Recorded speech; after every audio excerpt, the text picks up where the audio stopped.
Assalamualaikum warahmatullahi wabarakatuh. Kembali lagi di channel Lebung Berani. Baik teman-teman, di video kali ini saya akan berbagi pengalaman dan ilmu kepada teman-teman sekalian bagaimana cara memelihara ikan toman agar tidak kanibal dan juga tidak menyerang bahkan memakan ikan toman lainnya di dalam kolam teman-teman.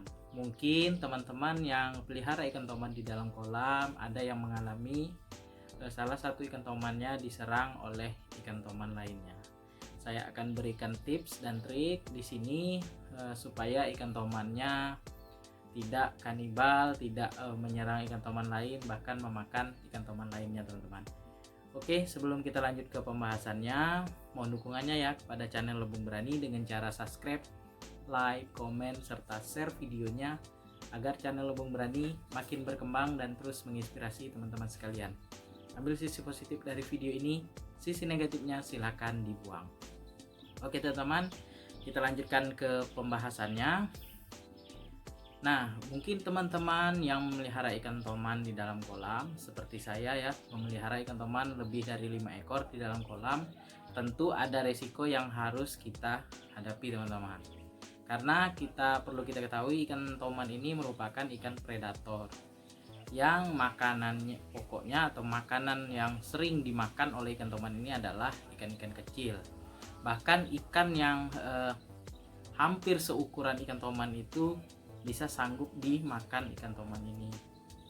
Nah, mungkin ada permasalahan yang teman-teman hadapi, yaitu mendapati salah satu ikan tomannya bisa luka-luka, bahkan ekornya rusak ya, siripnya ataupun bagian tubuh dari ikan toman tersebut. Jadi masalah ini tentu saja membuat kita pusing ya teman-teman ya, karena kita hobi memelihara ikan toman tapi dalam jumlah banyak misalnya ya, tapi ikannya saling serang teman-teman. Jadi kita bingung bagaimana cara mengatasinya. Oke teman-teman, saya akan jelaskan di sini satu persatu tips dan trik supaya ikan tomannya tidak kanibal, tidak menyerang ikan toman lainnya teman-teman ya. Nah, yang pertama teman-teman, kalau pelihara ikan toman baik di akuarium ya ataupun di kolam, usahakan ikan tomannya itu satu ukuran teman-teman. Misalnya teman-teman beli ya, beli di petani ikan ya ataupun di toko akuarium, misalnya ukuran 15 cm teman-teman, 15 cm. Nah, teman-teman belinya semua ukurannya 15 cm teman-teman. Jadi kalaupun dia nantinya ada yang kalah saing makan ataupun nanti ada ukurannya agak besar sedikit dan yang lainnya agak kecil, nah perbedaannya itu tidak jauh teman, paling ya 5 cm ya, 5 cm 7 cm paling bedanya ya. Misalnya kita pelihara 15 cm, ikannya sudah membesar jadi 20 cm misalnya, yang lainnya ada yang 18, kemudian ada yang 17. Jangan kita pelihara ikan toman, misalnya kita beli 5 ekor ukuran 20 cm, kemudian kita beli lagi ikan toman yang ukuran 10 cm. Tentu saja walaupun dia tidak saling serang teman-teman ya, dia tidak saling serang, nanti ketika ikan toman yang 20 cm tadi sudah ukurannya 35 cm, lebih dari 30 cm, itu pasti menyerang ikan yang lebih kecil teman-teman, pasti. Nah itu jadi baik itu di kolam maupun di akuarium sama saja teman-teman. Jadi usahakan pelihara tomannya satu ukuran teman-teman ya. Jadi kalau misalnya pun ikan toman yang tadinya 15 cm kita pelihara itu ada yang besar ada yang kecil, tapi dia tidak berbeda jauh teman-teman. Jadi dia dari awal masuk ke dalam kolam itu sudah bersama teman-teman. Jadi walaupun ukurannya nanti ada yang agak besar, setidaknya dia tidak jomplang jauh teman-teman ya, tidak berbeda jauh. Misalnya dari ukuran 15 kita masukkan lagi dengan ukuran yang 8 cm yang kecil-kecil teman-teman. Jadi nanti ketika yang 8 cm sampai 15, yang 15 cm sudah 30 lebih, maka ikan yang 15 cm nanti akan diserang yang lebih kecil. Nah, yang kedua, teman-teman jangan telat kasih makan ikan toman. Ikan toman ini juga ikan yang tidak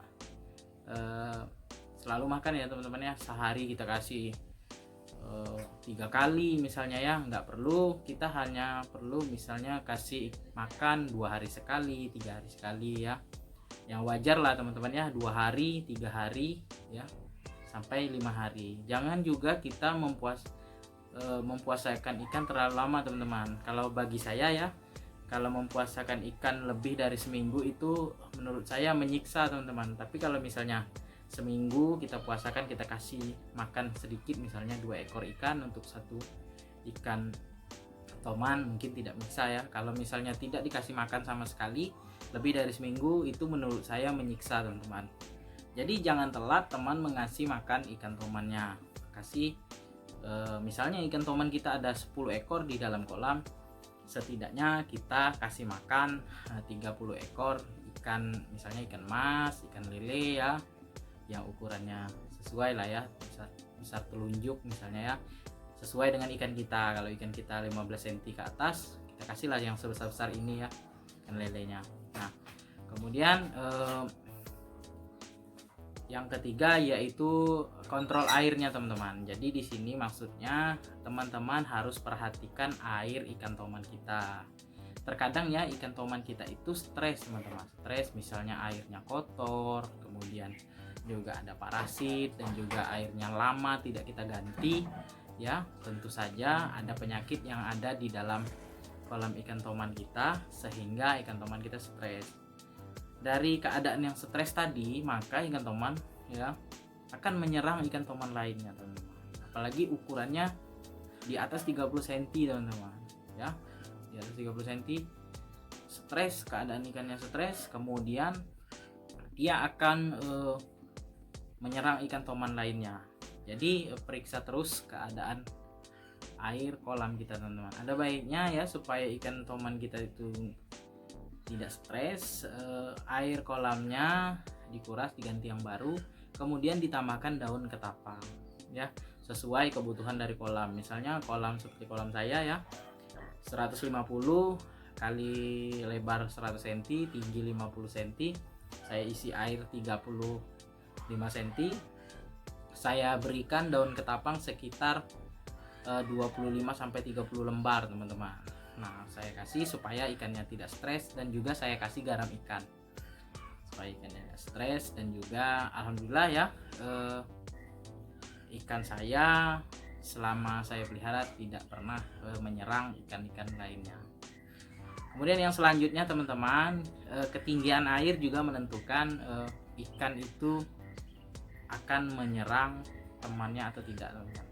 Jadi kalau teman-teman pelihara ikan toman di dalam kolam, usahakan airnya jangan sampai di bawah 20 cm teman-teman ya, di bawah 20 cm. Kenapa? Karena kalau di bawah 20 cm takutnya ikannya ya terlalu rendah dan kondisinya ya stres. Ikan itu pasti stres ya, apalagi ukurannya di atas 30 cm, airnya terlalu rendah, dan juga ikannya pasti stres dan dia akan menyerang temannya. Karena habitat dari ikan toman ini ya, dia adalah perairan yang tenang, kemudian yang dalam teman-teman. Nah, jarang ya kita menemui ikan toman itu hidup di air yang dangkal, kecuali kalau ikan gabus ya, ikan gabus ya. Kalau misalnya ikan toman itu biasa di perairan dalam, di danau misalnya ya, di rawa-rawa yang dalam misalnya. Jadi kita harus sesuaikan hidup ikan toman itu dengan habitat aslinya. Yang terakhir ya, teman-teman harus rajin awasi keadaan kolam kita teman-teman. Jadi kalau misalnya terjadi ikan toman gemercik air ya, kita kan biasanya nggak jauh dari tempat kita tinggal ikan pelihara ikan toman, gemercik air ya, biasanya ikan itu menyerang ikan toman lainnya. Jadi kita periksa terus kolam, kalaupun terjadi ikan toman kita menyerang ikan toman lainnya, kita pindahkan ikan mana yang diserang. Ikan yang diserang teman-teman ya, jangan ikan yang menyerang. Ikan yang diserang dipindahkan. Biasanya ikan itu sudah badannya luka, tentu mengeluarkan darah, dan itu ikan toman yang lain menganggap itu adalah makanannya teman-teman. Jadi ikan yang diserang dipindahkan. Nah bisa juga kalau teman-teman punya kolam yang banyak ya. Bisa juga ikan yang menyerang, kita perhatikan ikan, misalnya kita pelihara 4, ada 2 ekor ikan yang menyerang 1 ikan, jadi 2 ekor itu harus dipisahkan teman-teman. Oke teman-teman, sekian dulu video dari saya mengenai tips dan trik supaya ikan tomannya tidak kanibal, tidak menyerang ikan toman lainnya, bahkan memakan ikan toman lainnya. Sebelum saya akhiri video ini, mohon dukungannya ya kepada channel Lebung Berani dengan cara subscribe, like, komen, serta share videonya agar channel Lebung Berani makin berkembang dan terus menginspirasi teman-teman sekalian. Ambil sisi positif dari video ini, sisi negatifnya silakan dibuang.